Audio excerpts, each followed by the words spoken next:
องที่อายที่จนกันเป็นของทุกอย่างฝากมอง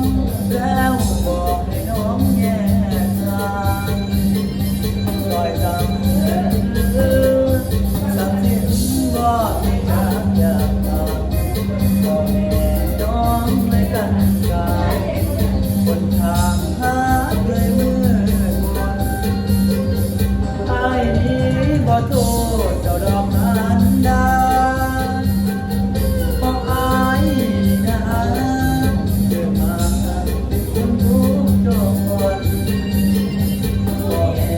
ของน้องก็ต้องห่วงลูกน้องตน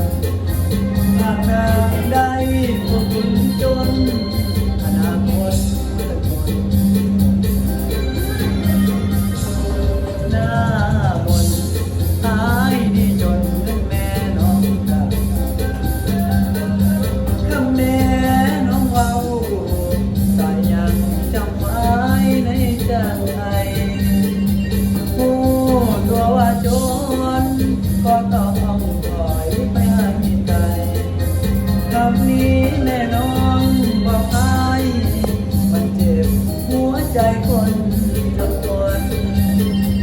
ชาตินี้บ่มีบุญวาสนาจงเกิดการดาไม่ลาก่อนหน้ามน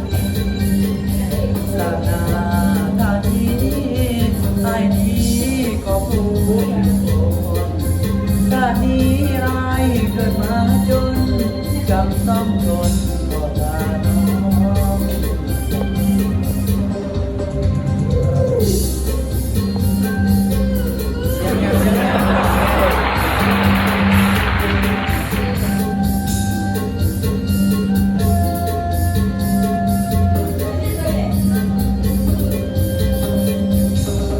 หน้ามนต์อายนี่จนเป็นแม่น้องกาคำแม่น้องเว้าสายยังจำไว้ในใจผู้ตัวว่าจนก็ต้องถอยไปให้ไกลคำนี้แม่น้องบอกอายมันเจ็บหัวใจคนจนชาตินี้บ่มีบุญวาสนาเกิดการดาให้ลาก่อนหน้ามนศาสนาทางนี้ไอ้นี้ก็พูด